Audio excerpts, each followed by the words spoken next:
আলাইকুম রহমতুল্লাহি ওবরাকাতু। কেমন আছেন সবাই? আশা করি সবাই ভালো আছেন, সুস্থ আছেন, নিরাপদে আছেন। তো আপনারা ভালো থাকুন, সুস্থ থাকুন, নিরাপদে থাকুন এই কামনা করে আজকে নতুন ভিডিওটি আরম্ভ করতেছি।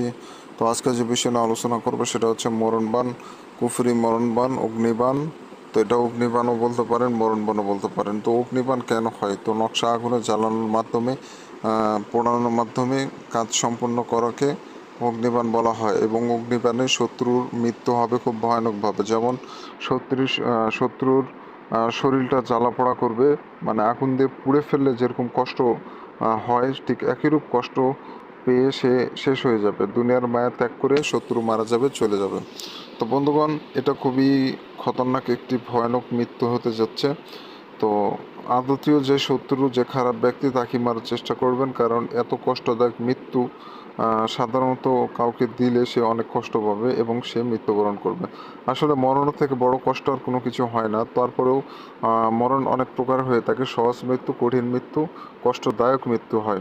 তো এটা সেই কষ্টদায়ক মৃত্যু হতে চলেছে।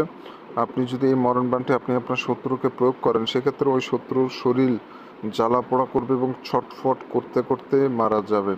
তো এতটাই ভয়ানক মৃত্যু হবে তার, আপনি তা কল্পনা করতে পারবেন না। কারেন্টের শর্টকারে যেমন উষ্ঠিতে লাগে মানুষ, ঠিক এমনভাবেই আপনার এই কাজটি প্রয়োগ হয়ে থাকবে। তো শত্রু কাছে থাক, দূরে থাক, পৃথিবীর শেষ প্রান্তে থাক, এটা কোনো সমস্যা নয়। অনেকে আছে যে মনে করেন শত্রু দূরে থাকলে কাজ হবে কি না। আরে ভাই, শত্রু কাছে থাকলে আপনার সমস্যা কি, আর দূরে থাকলে সমস্যা কি? এগুলো জিন চালানোর কাজ, তন্ত্রমন্ত্রকের কাজ। এগুলো কাজ যে পৃথিবীর শেষ প্রান্তে থাকলেও কাজ হবে, এটা কোনো সমস্যা নয়। আপনার মহাকাশে তো আর শত্রু থাকে না, তাই না? পৃথিবীর মধ্যেই থাকে। তাহলে আপনার এগুলোর টেনশন করার কোনো প্রয়োজন নেই।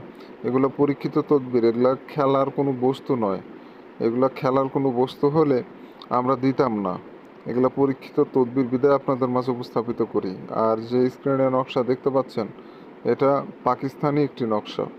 তো বুঝতে পাচ্ছেন, যারা নকশা চিনেন, ওর নকশার ক্ষমতা কতটুকু দেখি বুঝতে পারছেন। আর যারা চেনেন না, জানেন না, কাজ করেন, নিয়ম বলে দিচ্ছি, ওই নিয়মে কাজ করেন, শত্রুকে মারেন, তারপরে বুঝতে পারবেন নকশার ক্ষমতা কতটুকু। যাই হোক, আর বেশি কথা বলবো না। আমার চ্যানেলে নতুন এসে থাকলে অবশ্যই চ্যানেলটি সাবস্ক্রাইব করে বা সাথে থাকা বেল আইকনে ক্লিক দিয়ে অল নোটিফিকেশন অন করবেন। এতে করে পরবর্তী সব নতুন নতুন ভিডিওগুলো দেখতে পারবেন সবার আগে। তো বন্ধুগণ, অনেক ভাই ও বন্ধুরা আছেন যারা শত্রু জ্বালা অতিষ্ঠ হয়ে গেছেন, দেওয়ালে পিঠ হয়ে গেছে, শত্রুকে না মারলে আপনার বেঁচে থাকা কঠিন হয়ে যাচ্ছে।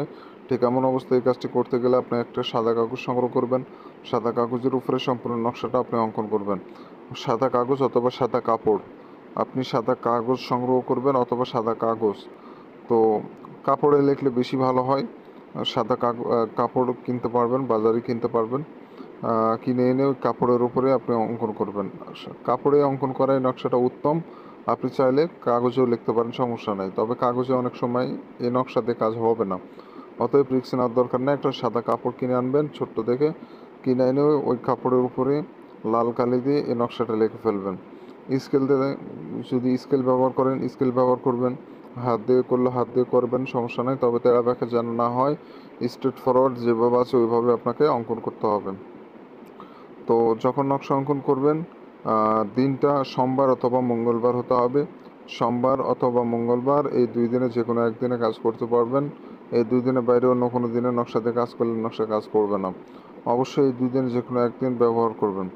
তো এগুলোর প্রত্যেকটা নিয়ম আছে, নিয়মের বহির্ভূত কিছুই নয়। নিয়ম অনুযায়ী কাজ করতে হবে আপনাকে।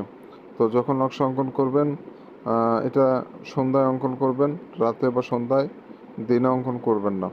যখন নকশা অঙ্কন করবেন, আশেপাশে কেউ যেন না থাকে, নিরিবিলি জায়গায় বসে একাকী বসে এক ধ্যানে এক মনস্কে সম্পূর্ণ নকশা কমপ্লিট করবেন। নকশা অঙ্কন করতে 5 থেকে 10 মিনিটের মধ্যে কমপ্লিট করবেন।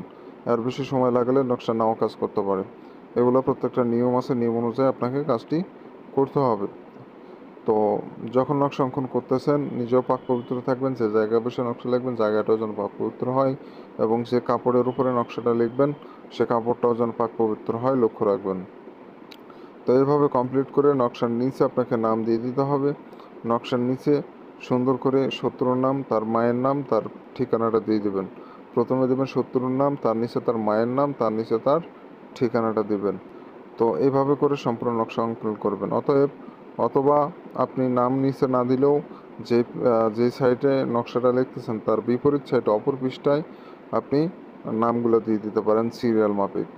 তো এইভাবে করে দিয়ে সম্পূর্ণ নকশা কমপ্লিট করে ফেললে আপনার কাজ আর শেষ, আপনাকে আর কিছু করা লাগতেছে না। এই নকশাটা আপনাকে আগুনে পোড়ায় ফেলতে হবে, মোমবাতির আগুনে পোড়ায় ফেলবেন। আপনার কাজ শেষ। আপনার আগুনে পোড়ানো মাত্রই ওর শরীর জ্বালা পোড়া শুরু হবে এবং আস্তে আস্তে সে একদিনের মধ্যে মারা যাবে। তো এটা সাথে সাথে রেজাল্ট পাবেন না, একদিন টাইম লাগবে। তো আগুনে পোড়ানো মাত্রই ওর শরীরে হালকা হালকা করে জ্বলা শুরু করবে, শরীর জ্বলতে জ্বলতে এক সময় সে মৃত্যুবরণ করবে। তো এইভাবে মূলত এই কাজটা সম্পন্ন হয়, আর অনুমতি ব্যতীত কাজ হয় না। আপনার এলাকায় যদি কোনো সিদ্ধ গুরু থাকে তাদের থেকে অনুমতি নিয়ে আমার এই কাজটা করে ফেলবেন, সমস্যা নাই। আর যদি সিদ্ধ গুরু না পান তাহলে আমার থেকে অনুমতি নিতে পারেন। তো আমার থেকে অনুমতি নেওয়ার একটা সিস্টেম আছে, সেটা হচ্ছে আমার চ্যানেলটি সাবস্ক্রাইব করতে হবে, কমেন্টে আপনার নাম লিখে দিয়ে যেতে হবে, তাহলে অনুমতি পেয়ে যাবেন। কারণ আপনার নাম না জানলে অনুমতি দেব কীভাবে? অবশ্যই নামটা জানা বাধ্যতামূলক। অনেকে নাম না লিখে কমেন্টে লেখেন গুরুজি অনুমতি দেন। অনুমতি দিব কেন? আপনি নাম না লিখলে অনুমতি দিব কেন? আপনি ভিডিওই দেখেননি, ভিডিও না বুঝে বলে অনুমতি দেন। আরে ভাই, আপনার অনুমতি দেন না বলে আপনার নামটা লিখে দিয়ে চলে যান, আপনার কাজ শুরু করে দেন। আপনাকে এত বোঝাতে হবে কেন?